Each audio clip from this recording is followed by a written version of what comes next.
হচ্ছে অ্যাকাউন্টিং এর দুই তরফা দাখিলা পদ্ধতি। আমরা জানি যে আমাদের লেনদেনের অধ্যায় স্যার মামুন স্যার শেষ করে রাখছিলেন। আজকে হচ্ছে আমরা কি করব, আজকে আমরা হচ্ছে আমাদের এই অংশটা শেষ করব, অর্থাৎ দুই তরফা দাখিলা পদ্ধতিতে আমাদের যে প্রশ্নগুলো হয় সেই প্রশ্নগুলো আজকে আমরা সলভ করব, এবং আমরা যে কোশ্চেনগুলো সলভ করব সেগুলো হচ্ছে বোর্ডে অনেকবার করে আসছে, যেগুলো সেইগুলো হচ্ছে আমরা আজকের রিভিশন ব্যাচের ক্ষেত্রে, বা আপনাদের যে রিভিশন ব্যাচ টাইমটা যাচ্ছে রিভিশনের সময়, এই রিভিশন সময়টাতে আমরা যেটা করছি, আমাদের পুরো প্ল্যানই হচ্ছে আপনাদের সবগুলা অধ্যায় ঠিকঠাক মতো আহ শেষ করে দেওয়া। সো আশা করি এই ক্লাসগুলো আপনারা ঠিকঠাক মতো করলে আপনাদের আর কোনো প্রবলেম থাকবে না।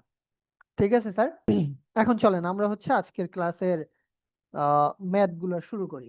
এখন বিষয়টা হচ্ছে আমাদের এই অধ্যায় থেকে একটা প্রশ্ন, এই রিলেটেড প্রশ্ন মাস্ট হবে। আমি আগেও সলভ করাইছি, যেহেতু রিভিশন ক্লাস তারপরও আরেকবার সলভ করাই।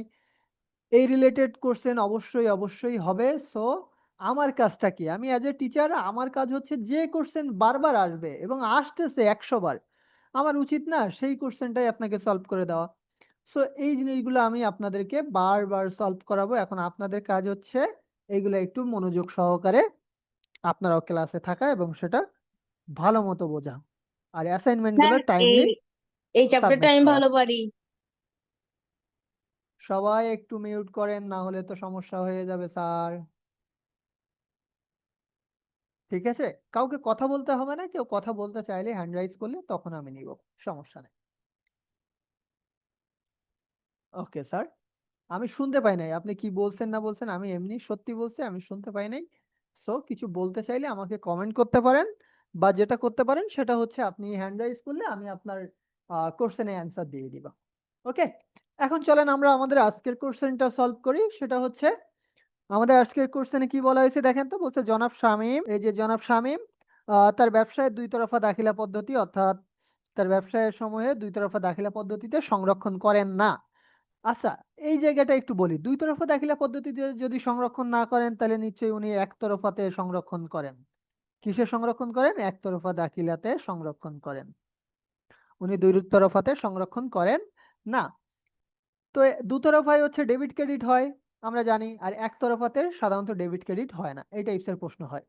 1 জুলাই 2022 তারিখে তার ব্যবসায়ের তথ্যাবলী নিম্নরূপ। নগদান হিসাব কত বলা হয়েছে, অর্থাৎ এটা কিন্তু বলা হয়েছে 1 জুলাই। কোশ্চেনটা খুব সুন্দর মতো পড়বেন, তাহলে অ্যান্সার করতে টাইম কম লাগবে। 1 জুলাই 2022 তারিখে তার ব্যবসায়ের তথ্যাবলী নিম্নরূপ। নগদান হিসাব কত বলছে? 80,000 টাকা। প্রাপ্য হিসাব 45,000 টাকা। প্রদেয় হিসাব 35,000 টাকা। আচ্ছা, আমি ম্যাথটা বোঝানোর আগে আপনাদেরকে একটু সূত্রগুলো বলি। ক নাম্বারটা আগে পড়েন। বলছে প্রারম্ভিক মূলধনের পরিমাণ নির্ণয় করো। এখন যদি আমি প্রারম্ভিক মূলধনের পরিমাণ নির্ণয় করতে যাই তাহলে আমার কাজ কি? আমরা জানি মাইনাস প্রারম্ভিক মোট দায়। সূত্রটা তো আমরা জানি। এখন সূত্রটাকে আমি একটু জাস্ট বুঝাই দিই। প্রারম্ভিক মোট সম্পদ বলতে কি বোঝানো হয়েছে? এই যে প্রারম্ভিক কথাটা আমি উল্লেখ করলাম, প্রারম্ভিক মানে হচ্ছে একবারে বছরের শুরুর যে সম্পদটা, বছরের শুরুতে যে সম্পদটা নিয়ে সাধারণত একজন ব্যবসায়ী ব্যবসা শুরু করে থাকে। আর প্রারম্ভিক যে দায়, এটা বলতে বোঝানো হয়েছে একবারে বছরের শুরুতে একটা ব্যবসা প্রতিষ্ঠান সাধারণত যে দায়ের ওপর ভিত্তি করে এই ব্যবসাটা চালায়া থাকে, এটাকে বলা হয় প্রারম্ভিক দায়। আর একটা হচ্ছে প্রারম্ভিক সম্পদ। এখন তাহলে প্রারম্ভিক সম্পদ আর প্রারম্ভিক দায় আমরা কোথায় পাবো? একবারে বছরের শুরুতে। এই যে দেখেন 1 জুলাই তারিখে তার ব্যবসায় তথ্যাবলী নিম্নরূপ, তার মানে এটা হচ্ছে বছরের শুরু। এখন কি করে আমরা বুঝলাম বছরের শুরু? এই ইনি ব্যবসাটা শুরু করছে, দেখেন ইনি ব্যবসাটা শুরু করছে 1 জুলাই 2022-এ, আর এনার ব্যবসাটা শেষ হয়েছে কবে? 30 জুন 2023-এ। অর্থাৎ এইখানে যে সম্পদগুলো আছে এই সম্পদগুলো হচ্ছে সমাপনী সম্পদ, আর এইখানে যে সম্পদগুলো আছে এই সম্পদগুলো হচ্ছে প্রারম্ভিক সম্পদ। তাহলে প্রারম্ভিক সম্পদ আর সমাপনী সম্পদের যে জায়গাটা সেটা আমরা ক্লিয়ার হইলাম। এখন কথা হচ্ছে তাহলে আমাদের প্রারম্ভিক সম্পদ কোনগুলা কোনগুলা? তাহলে প্রারম্ভিক সম্পদের ভেতরে পাইলাম নগদান হিসাব ডেবিট বা নগদান। প্রাপ্য হিসাব আমরা কি জানি? প্রাপ্য হিসাব আমরা জানি সম্পদ। প্রদেয় হিসাব আমরা কি জানি? এটা আমরা জানি দায়। তাহলে এখন আমরা আমাদের সূত্রে বসায় দিই। নগদান হিসাব 80,000 টাকা আর প্রাপ্য হিসাব 45,000 টাকা। কিন্তু লিখবেন কি করে? লেখাটা সুন্দর করা খুব জরুরি। যেমন তখন এভাবে লিখবেন, আমরা কি কি পাইলাম প্রারম্ভিক সম্পদের মধ্যে? নগদান প্লাস প্রাপ্য হিসাব। দিলাম ব্র্যাকেট, মাইনাস আমাদের দায় পাইলাম কি প্রদেয় হিসাবে। এখন বলতে পারেন স্যার এটা কি লিখতেই হবে? হ্যাঁ স্যার, এটা লিখতেই হবে। এটা স্পষ্ট করে এভাবে ব্র্যাকেটে লিখতে হবে যে কোন কোন জিনিস আপনি যোগ করলেন। এখন নগদান হিসাব আমরা কত পাইলাম? নগদান হিসাব দেখেন আমরা পাইলাম ৮০,০০০, আর প্রাপ্য হিসাব পাইলাম ৪৫,০০০ টাকা। তাহলে ৮০,০০০ আর ৪৫,০০০। আর প্রদেয় হিসাব কত পাইলাম? প্রদেয় হিসাব আমাদের এখানে দেওয়া আছে ৪০,০০০ টাকা। তাহলে ৮০ আর ৪৫,০০০, ১,২৫,০০০। এখান থেকে যদি আমি ৪০,০০০ মাইনাস করি, তাহলে আমার থাকে কত? ৮৫,০০০ টাকা। বুঝতে পারছেন? আপনাদের কাছে ক্লিয়ার বিষয়টা? Very good. এটা খুব ভালো পারলে তো ভালো, তাহলে আপনার 10 মার্কস কনফার্ম। আচ্ছা, বাকিরা সবাই বুঝছেন? রাহি, ইনান, নাহিয়ান, নিশাত। এই যে ম্যাডাম আজকে বুঝছে, ম্যাডাম আসছে। ম্যাডাম লেট কেন? লেট করলে জরিমানা করবো 10 টাকা করে। সেই 10 টাকা দিয়ে আমি মুড়ি চানাচুর খাবো, বুঝছেন? লেট করবেন না। যে লেট করবে তার থেকে আমি জরিমানা নিয়ে আমি মুড়ি চানাচুর খাবো। কত দিবেন? এই যে দেখেন আপনাদের মিদাতুল স্যার আসছে, এসে সে আবার ভাগ বসায়, বুঝছেন? জরিমানা তো আমাকেও কিছু দেওয়া উচিত। কি কেন বলেন? মনে আচ্ছা, জরিমানা কি আপনারা মিদাতুল স্যারেও দিবেন? মনে হয় তো না। এই হিসাব বিজ্ঞানের ক্লাস করতে এসে আপনি ইংলিশে কেন দিবেন ভাই?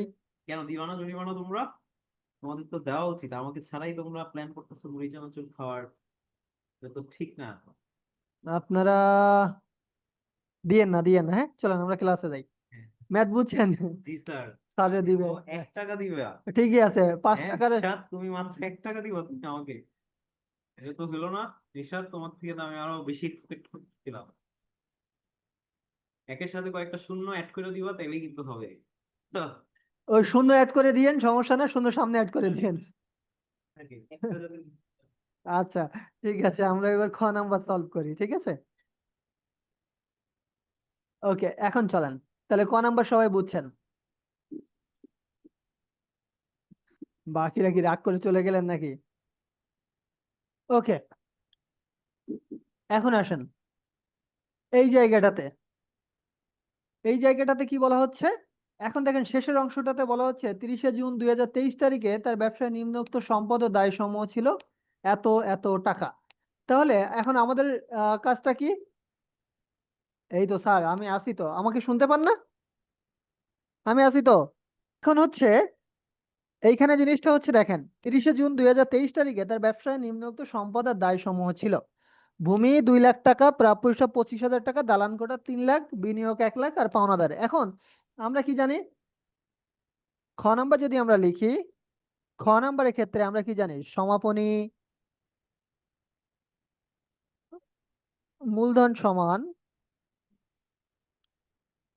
সমাপনী মোট সম্পদ মাইনাস সমাপনী মোট দায়। সমাপনী মোট দায়। এখন এটা আপনারা বের করতে পারবেন যে সমাপনী সম্পদ কোনটা, দায় কোনটা? বের করতে পারবেন স্যারেরা? নিশাত, রাহি, বের করতে পারবেন? আমাকে জানান স্যারেরা। ওকে, বের করেন তাহলে। আমি সূত্র লিখে দিচ্ছি, এবার আপনারা এটা বের করে ফেলেন খুব দ্রুত। নাহিয়ান, এইবার এই ফর্মুলায় বসায় আমাকে বলেন, এক এক করে কমেন্ট করেন, আমি দুইজনেরটা মিলাবো যে আসলে সম্পদ কত দায় কত সেটাও আমাকে বলেন। ওকে, শেষ হইলে আমাকে বলেন যে সম্পদ কত আসছে, দায় কত। এখন তো রিভিশন ক্লাস। এখন আমি নেক্সট উইকে যেটা করব, আপনাদের যে যে চ্যাপ্টার গুলো বাদ আছে স্পেশালি 9-এর, সেই চ্যাপ্টার গুলা আর আর্থিক বিবরণীর উপরে একটু বেশি ফোকাস করব, যেহেতু এগুলো ম্যান্ডেটরি মার্কস। সো এটা আমি আপনাদের জন্য করব। অ্যাকাউন্টিং এ যে যে অংশগুলোয় প্রবলেম আছে সেটা একটু বেশি বেশি আপনাদেরকে অ্যাসাইনমেন্ট ক্লাসে এভাবে ম্যাথ করতে দেওয়া, এটা করব। অফলাইনে হইলে তো মনে করেন সামনে বসে এভাবে ম্যাথ করতে দিলে বোঝা যায় যে আপনি আসলে কতটুকু বুঝছেন, আপনার ভেতরে কি আছে। সো এখানেও আমি সেম জিনিসটা করার ট্রাই করতেছি, যে আপনারা হচ্ছে আমাকে বলবেন যে এত মার্কস, এত হয়েছে সম্পদ, এত হয়েছে দায়, তাহলে সেটা বেটার হবে। দালান কোঠা, বিনিয়োগ, পাওনাদার, বকেয়া বেতন। বকেয়া বেতন তো দায় স্যার, যেটা আপনাকে ভবিষ্যতে দিতেই হবে, এটা হচ্ছে দায়। এটা কি? এটা হচ্ছে আপনার জন্য দায়। হয় নাই? এতক্ষণ লাগে একটা ম্যাথের সম্পদ বের করতে, কি বলেন? সমাপনী 6,25,000 টাকা। ও, 6,25,000 টাকা। ওকে। রাহি, কারোর কোনো আপত্তি আছে এটাতে? ওকে, গ নাম্বারে কি জানি আমরা? সূত্র কি? গ নাম্বারে জানি আমরা সমাপনী মূলধন, এটা গেল। সমাপনী সম্পদ গেল। এখন হচ্ছে আমাদের বলছে লাভ বা ক্ষতি সমান কি। ওকে, এখন রাহি আর নিশাত বলেন। রাহি তো গেছে মনে হচ্ছে, ওকে পাচ্ছি না আপাতত। আচ্ছা, সমাপনী মূলধন আর উত্তোলন যোগ হবে প্রারম্ভিক মূলধন প্লাস অতিরিক্ত মূলধন। এখন এইখানে দেখেন তো, এই জায়গাটাতে দেখেন। আচ্ছা, তাহলে আমি আর একটু কারেকশন করে দিব, সমস্যা নেই। ওকে, এখন এই জায়গাটাতে দেখেন। ও, আচ্ছা আচ্ছা, বুঝছি। তো স্যার, এই যে আপনি জানাইছেন, এটাই তো আমি থ্যাঙ্কস, যে আসলে আপনার প্রবলেম হচ্ছে। রফিকুল, নাহিয়ান, ইনান, এনারা কি করতেছেন একটু বলেন তো? খাতা কলম নিয়ে বসেন নাই পড়তে? মাঝে মধ্যে বাসার বাইরে পড়তে গেলে কি হয়, স্যার ম্যাথ করতে দেয় না, সেটা করে অ্যান্সার বলতে হয় না স্যারকে?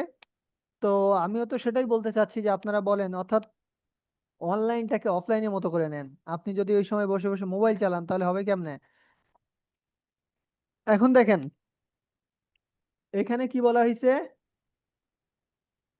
এখানে দেখেন একটা জিনিস বলা হয়েছে, সেটা হচ্ছে শামীম ব্যবসায়ে আরো 4,000, 40,000 টাকা বিনিয়োগ করেন। এই যে আরো 40,000 টাকা বিনিয়োগ করেন, এই আরো বিনিয়োগ করা টাকাটা হচ্ছে অতিরিক্ত মূলধন। আর প্রতি মাসে যে উনি 1,500 টাকা করে উত্তোলন করেন, এই 1,500 টাকা করে উত্তোলন করাটাই হচ্ছে তার জন্য কি, ব্যবসা থেকে তুলে নিয়ে যাওয়া। এখন প্রত্যেক মাসে 1,500 টাকা করে উত্তোলন করতেছে। আপনার হিসাব করতে হবে সবসময় বছরের, কখনো মাসের হিসাব করবেন না। প্রতি মাসে 1,500 টাকা উত্তোলন করলে বছরে কত টাকা হয় সেটা আপনাকে বের করতে হবে। ঠিক আছে? তাহলে এখন সূত্র বসান। নিষাদ বসান। সূত্রে তো আমরা সমাপনী মূলধন বের করে ফেলছেন আপনি, উত্তোলন দেওয়া আছে, প্রারম্ভিক মূলধন আছে, অতিরিক্ত মূলধন আছে। আমরা হচ্ছে প্রারম্ভিক মূলধন কত পাইছিলাম? প্রারম্ভিক মূলধন পাইছিলাম হচ্ছে 85,000। সমাপনী মূলধন আপনি লাস্ট কত বললেন জানি? 5,85,000।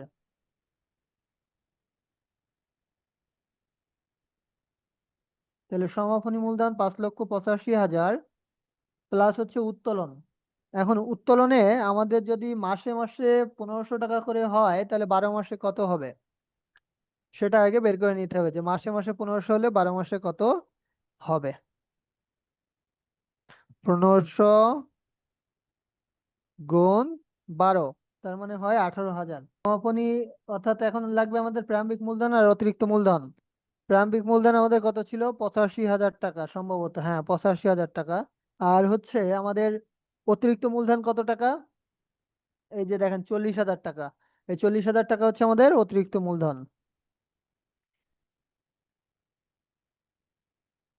তাহলে এই সাইডে আমরা কত পাইলাম? 5,85,000। 5,85,000 যে যোগ করলে হলো আমার 6,03,000। আর এই সাইডে আমার থাকলো হচ্ছে 40, 1,25,000। 6,03,000 থেকে 1,25,000 বাদ দেন, 4,78,000। সবার কাছে বিষয়টা ক্লিয়ার হয়েছে? এই টাইপসের ম্যাথ অবশ্যই অবশ্যই আসবে। স্যার, আমি একটা কথা বলি, দেখেন আমাদের হচ্ছে সিলেবাস শেষ, মানে যারা টেনে আছেন তাদের সিলেবাস শেষ। এখন কথাটা হচ্ছে কি, যে ম্যাথগুলো বারবার আসে, আমি যতগুলো ক্লাস নিচ্ছি আমি সবগুলা ক্লাসে শুধু যে ম্যাথগুলো আসে সেই ম্যাথগুলো নিজেও করাইছি, সেই ম্যাথগুলো আপনাদের করতেও দিচ্ছি আর করতে দিব। আপনাদের হিউজ ম্যাথ করার দরকার নেই। আমি এই যেগুলো দিচ্ছি প্রত্যেকটা টপিক্সের উপরে বা প্রত্যেকটা চ্যাপ্টারের উপরে আমি মনে করেন 4টা করে সিকিউ দিব। 4টা 5টা, এর বেশি না। এই যে 4টা 5টা সিকিউ দিব, আপনি একবারে বোর্ড পরীক্ষার আগ পর্যন্ত এটাই বারবার সলভ করবেন। এটাই সলভ করলে কি হবে, আপনার সব প্রবলেম এখানেই থাকবে, সব প্রবলেমের সলিউশন এখানে আপনি পেয়ে যাবেন। যেটা না পারবেন সেটার জন্য তো আমাকে নক করলেই এনাফ।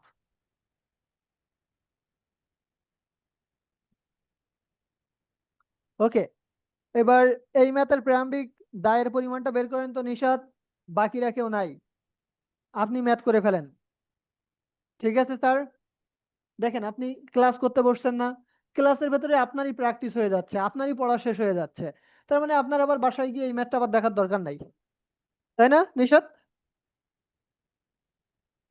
হ্যাঁ, তাহলে এখন আপনি হচ্ছে প্রারম্ভিক দায়ের পরিমাণটা বের করে আমাকে বলেন, আমিও কাউন্ট করতে থাকি, আপনিও আমাকে বলেন, দেখি হচ্ছে ভুল হয় কিনা আপনার। ভুল আপনারও হতে পারে, আমারও হতে পারে। Monowar, thank you.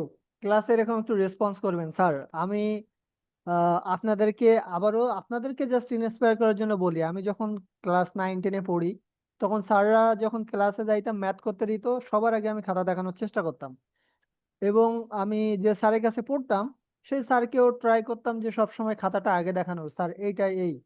আমার যে ভুল হতো না তা না, আমার অনেক ভুল হতো। এই যে স্যারকে বারবার দেখাইতাম, স্যার এইটা এই হবে না এই হবে, এটার কারণে কি হতো যে আমার ভুলগুলা অনেকাংশই কমে গেছিল এবং আমার প্রবলেম গুলো সলভ হয়ে গেছিল। সো এই রিভিশন ক্লাসে এটা হচ্ছে সিস্টেম যে আপনার টিচারের কাছ থেকে আপনি জেনে নিতে পারবেন যে স্যার আমার এটা প্রবলেম হলো কিনা, বা এটা এই প্রবলেম হলো কিনা। 2022 সালের 1লা জানুয়ারি উনি ব্যবসাটা শুরু করেন, আর ওনার ব্যবসাটা শেষ হয়েছে কবে এখানে দেওয়া আছে? দেওয়া নাই, তবে এখানে বলা আছে বছর শেষে তার সম্পদ। এই দুইটা জিনিস আগে খুঁজে বের করবেন এই ম্যাথের ভেতরে, যে বছর শুরু হয়েছে কোথায় আর বছরটা শেষ হয়েছে কোথায়। এখন যেহেতু আপনি শুরুটা খুঁজে পাইছেন, তাহলে এবার শুরুতে সম্পদগুলোকে আইডেন্টিফাই করেন, দায়গুলোকে আইডেন্টিফাই করেন। দেখেন বলছে ব্যাংক ঋণ, আমরা জানি কি ব্যাংক ঋণ হচ্ছে আমাদের জন্য দায়। পাওনাদার কি, পাওনাদারকে আমরা জানি দায়। নগদ তহবিল, নগদ তহবিলকে আমরা কি জানি সম্পদ। দালান কোটা আছে, দালান কোটাকে আমরা কি জানি সম্পদ। আসবাবপত্র আছে, আসবাবপত্রকে আমরা কি জানি, এটাও আমাদের সম্পদ। তাহলে আমরা চলতি সম্পদ পাইলাম, চলতি দায়ও পেয়ে গেলাম, তাহলে আমরা চলতি মূলধন খুব সহজে বের করতে পারবো। এবার দেখেন বছরের শেষ অংশ যেটা, সেই অংশে যদি আমি আসি, বছরের শেষ অংশের ভেতরে দেখেন সবার আগে আছে হাতে নগদ, যেটা আমার চলতি সম্পদ। দালান কোঠা আছে সম্পদ। মজুত পণ্য, এটাও আমার জন্য সম্পদ। পাওনাদার দায়, গৃহ নির্মাণ ঋণ, ঋণ বললেই দায়। অগ্রিম বেতন, আপনি অগ্রিম কাউকে বেতন দিছেন, এটা আপনার জন্য সম্পদ, ঘুরাই ফিরাই দিছে কিন্তু ওরা, এটা আপনার জন্য কি সম্পদ।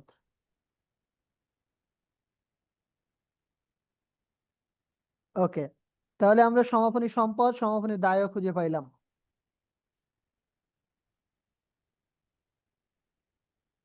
ভেরি গুড নিশাত, মনোয়ার, রাহি, আপনাদেরকে অনেক অনেক ধন্যবাদ যারা ক্লাসে এই যে খাতা দেখাচ্ছেন, বা মার্কসটা বলতেছেন বা নাম্বারটা বলতেছেন। Thank you so much. এখন বিষয়টা হচ্ছে আপনারা খ নাম্বারও করে ফেলেন, ক নাম্বারটা আগে প্রারম্ভিক মূলধন বের করেন, করে আমাকে জানান। তারপরে সমাপনী মূলধন বের করেন, করে সেটাও আমাকে জানান। ভাবেন যে আমি অফলাইনে আপনার সামনে বসে আছি। স্যার, পড়াশোনায় ফাঁকি দিতে চাইলে হাজার উপায়ে দেওয়ার সুযোগ আছে, তবে পড়াশোনা করতে গেলে একটা উপায়ই যথেষ্ট। ঠিক আছে, ফাঁকি দিতে আমি চাইলে সারা জীবন ধরে দিতে পারবো, কেউ আটকে রাখতে পারবে না। তবে আমি পড়াশোনা করতে চাইলে আমার অনেকগুলো টেকনিক ফলো করতে হবে। ঠিক আছে, আপনারা কি তাহলে দিবেন নিশাত, মনোয়ার, আপনারা অ্যান্সার দিবেন? আমি কিন্তু তাহলে আপনাদের জন্য ওয়েট করলাম। আপনারা তাহলে আমার এই অ্যান্সারটা দিয়ে দেন, আমি আপনাদের জন্য কি করলাম, ওয়েট করলাম।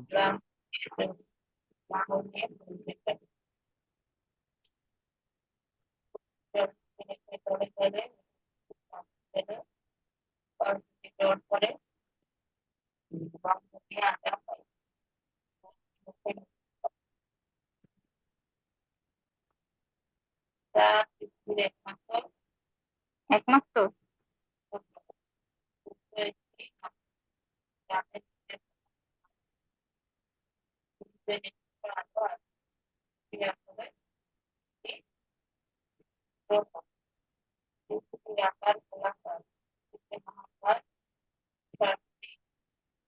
দ্রুত বের করেন নিশাত।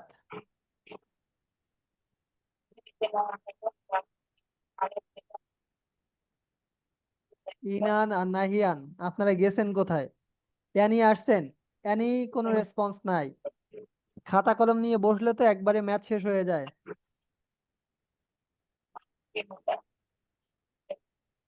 স্যার আছেন তো, খাতা কলম নিয়ে বসেননি? খাতা কলম নিয়ে বসলে এখন যদি ম্যাথগুলো করেন, তাহলে তো আপনার এই অধ্যায়ের এই ম্যাথে আর টাচ করাই লাগতেছে না, আবার টাচ করবেন পরীক্ষার আগে, তাহলে এখনই একবারে প্র্যাকটিস হয়ে যাইতো না? আমিও করাই দিচ্ছি বা আমি বুঝিয়ে দিচ্ছি যে এটা এই, ভেঙে দিচ্ছি, তাহলে আপনি জাস্ট খাতায় করবেন, তাহলে আপনার প্র্যাকটিস হয়ে গেল, জিনিসটা মনে থাকবে। মনোহর, এটা কিসের অ্যান্সার স্যার? ক না খয়ের?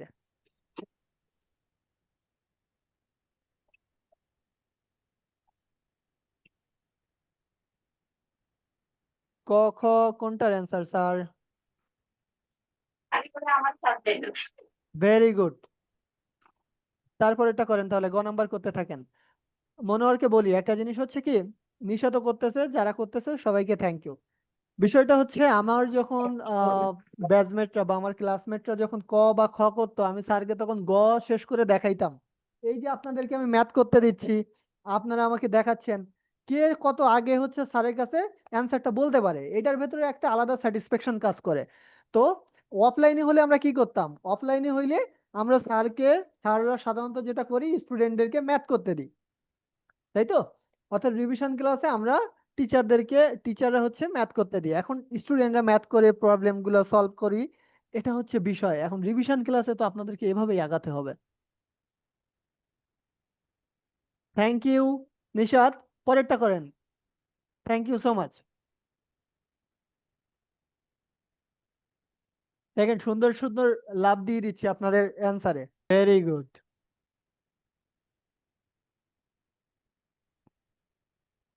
ভেরি গুড অ্যানি, তাই বলে কি হাল ছেড়ে দিতে হবে?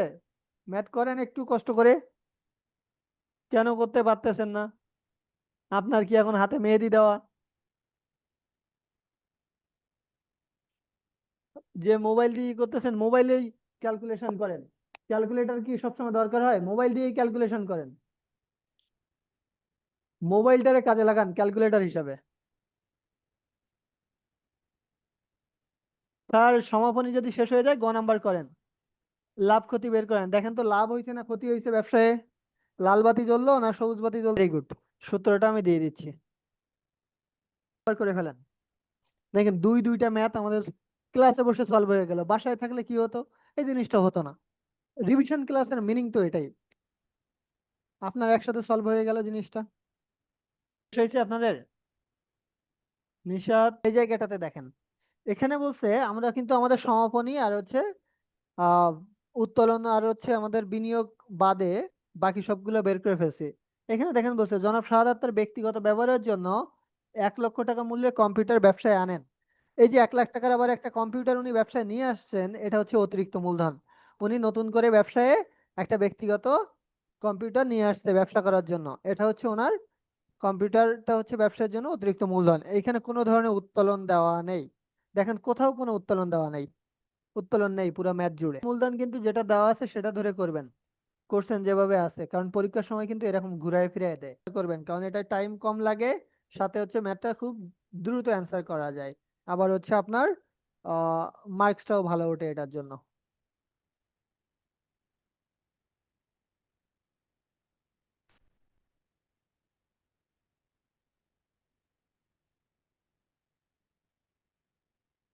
দুইজনে দুই রকম অ্যান্সার আসলো কেন? সম্ভবত এক একজন এক একটা দিয়ে করছেন, সমস্যা না। হ্যাঁ তাহলে ঠিক আছে, দুইজনেরই লস আসছে, ওকে ঠিক আছে। এখন 3 নাম্বার ম্যাথটা করলে আপনাদেরকে আমি ছুটি দিয়ে দিব। দেন আমরা হচ্ছে নেক্সট দিন যারা 9-এর আছেন, আমি হয়তো 9-এর ক্লাসটা নিব, আর মামুন স্যার হয়তো 10-এর ক্লাসটা নিবে, কারণ আপনাদের যে যে চ্যাপ্টার গুলো বাদ আছে ওই চ্যাপ্টার গুলো আগে আমি শেষ করার ট্রাই করব। আর রেগুলার আর্থিক বিবরণী অর্থাৎ অ্যাকাউন্টিং ক্লাস হলে একটা করে আর্থিক বিবরণী সলভ করার চেষ্টা করে দিব, অর্থাৎ রুটিন অনুযায়ী, যাতে হচ্ছে আপনাদের আর্থিক বিবরণীতে আর কোনো ধরনের প্রবলেম না থাকে। এক কথায় আপনাদেরকে কমার্সের কোনো সাবজেক্টে আমরা কোনো ধরনের প্রবলেম রাখতে চাচ্ছি না, তাই এক জিনিস 2বার কেন 4বার বুঝাইতে আমি রাজি আছি যদি আপনাদের প্রবলেম থেকে থাকে। এবার 3 নাম্বার ম্যাথটা করেন স্যার।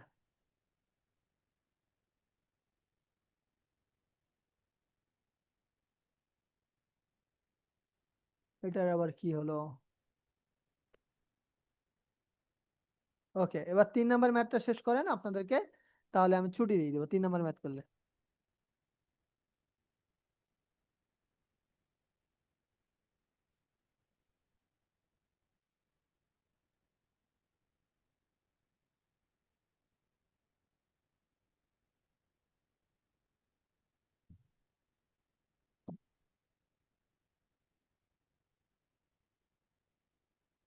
করেন, 3 নাম্বার ম্যাথটা করেন আপনারা। আগে ক নাম্বারটা করেই আমার সাথে সাথে বলবেন, একটা একটা করে শেষ করবেন সেটা বলবেন।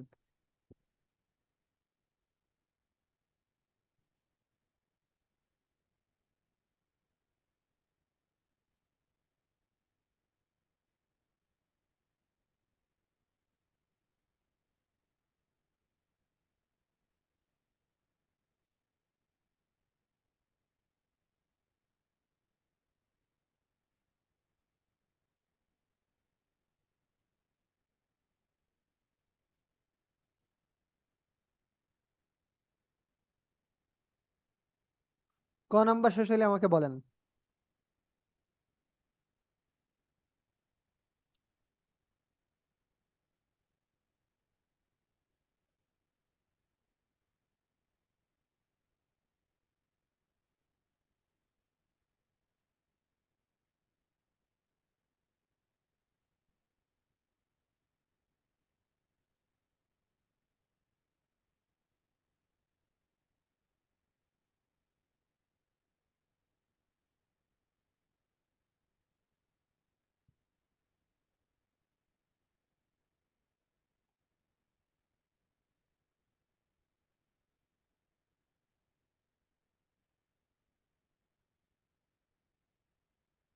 নিশাত বলেন।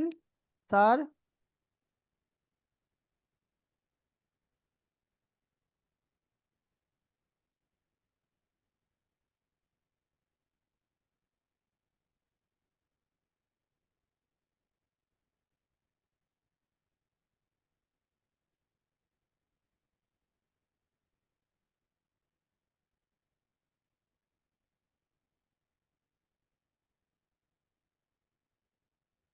উত্তোলন তো মূলধন না স্যার।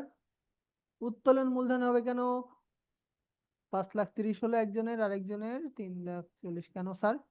আমি একটু বলে দিই।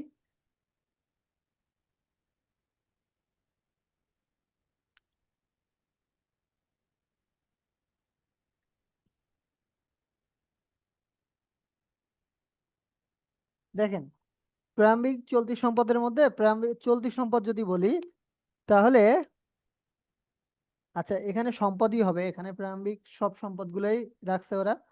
নগদ তহবিল, আসবাবপত্র আছে, দেনাদার আছে, পাওনাদার, এটা হচ্ছে দায়, আর ব্যাংক ঋণ হচ্ছে দায়, আর বাকি সব হচ্ছে সম্পদ। এইটা, এটা, এটা, অর্থাৎ 2,50,000 আর 50, 3 লাখ, আর এই যে 90, 3,90,000 টাকা। এটা হচ্ছে, আপনারা কত কত বললেন? 5,30,000 কেন হবে? এই যে দেখেন, নগদ তহবিল এটা হচ্ছে সম্পদ, আসবাবপত্র সম্পদ, দেনাদার সম্পদ, আর পাওনাদার দায়, ব্যাংক ঋণও দায়। এইবার করেন হচ্ছে চলতি সম্পদ বের করেন, তারপর চলতি মূলধনটা ওই প্রারম্ভিক মূলধন বের করে ফেলেন।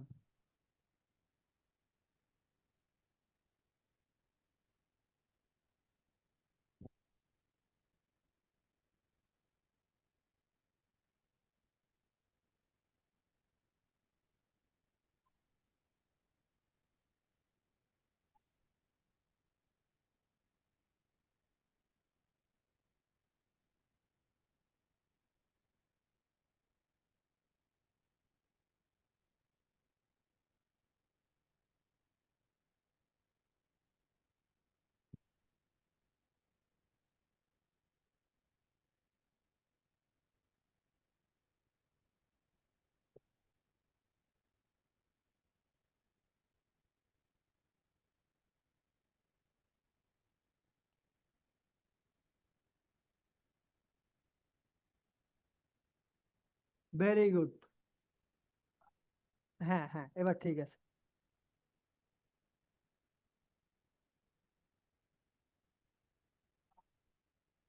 করে ফেলেন, এটা দ্রুত করে ফেলেন।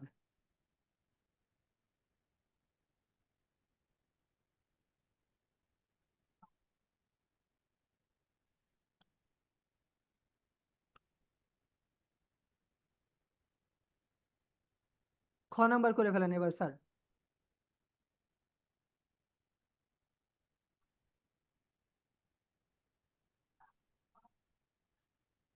ওকে। সমাপনী মূলধন সমান সমাপনী মোট সম্পদ মাইনাস সমাপনী মোট দায়। এই যে দেখেন 31শে ডিসেম্বর তারিখে এখানে সম্পদ দেওয়া আছে, এটা হচ্ছে সম্পদ, এটা সম্পদ, এটা সম্পদ, এটাও সম্পদ, আর বাকিগুলো হচ্ছে সব দায়। তাহলে আগে সম্পদগুলো যোগ করেন, তারপরে দায়গুলো যোগ করেন। সমাপনী মোট সম্পদ মানে সমাপনী মোট দায়।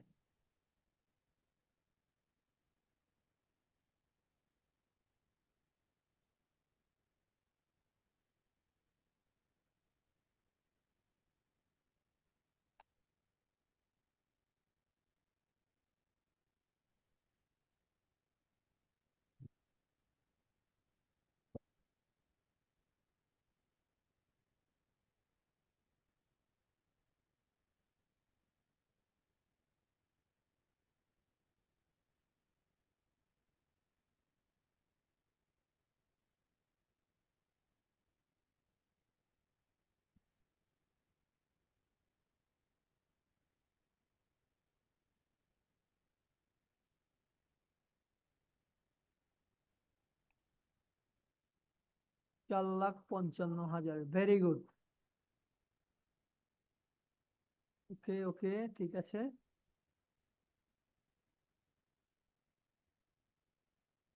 তিন 90, 36। হ্যাঁ স্যার, সবারই ঠিক আছে। ওকে, এবার গ নাম্বার করে ফেলেন। গ নাম্বার করলে আপনাদেরকে আমি ছুটি দিয়ে দিব। তাহলে হচ্ছে আপনাদের 3টা ম্যাথ ক্লোজ হয়ে গেল, একটা ক্লাসে 3টা ম্যাথ শেষ। এটা সব থেকে ইফেক্টিভ না? আমি 3 ঘন্টা আপনার সাথে কথা বললাম, অথচ আপনারা দিয়ে আমি কিচ্ছু করাইতে পারলাম না, আপনি শুধু ক্লাসে ভুম ভাম বসে থাকলেন, চলে গেলেন। এটা কোনো বেনিফিট নাই। এই যে আপনি 3টা ম্যাথ করে গেলেন, আপনার এটা মাইন্ডে থাকলো।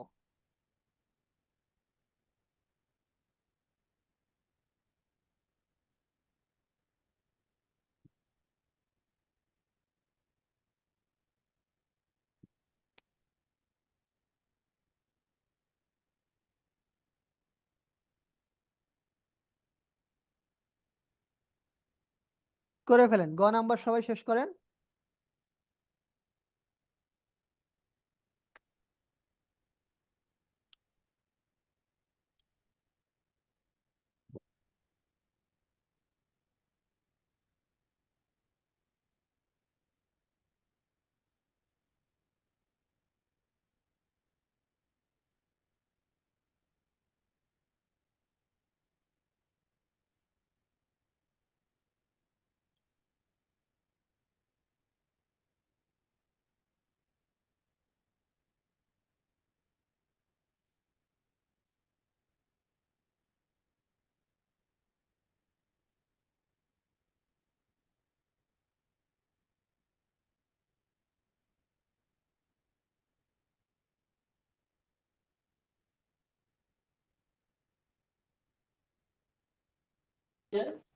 মানে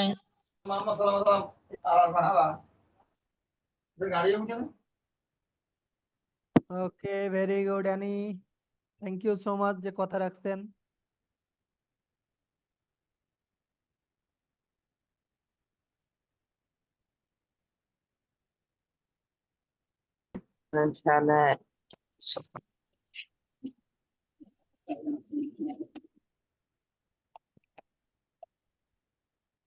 কে কি বলতেছেন বলেন, শুনি।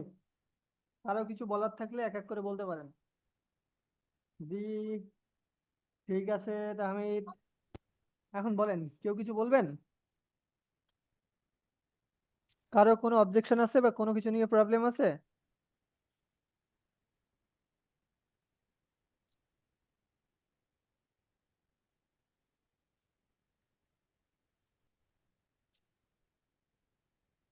স্যারেরা, কারো কোনো কিছু নিয়ে অবজেকশন আছে বা কোনো প্রবলেম আছে?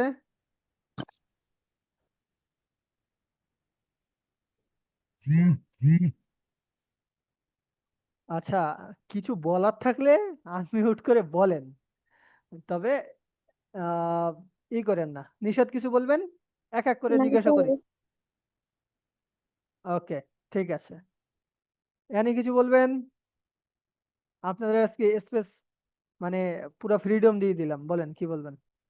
ঠিক আছে, আল্লাহ হাফেজ, আসসালামু আলাইকুম।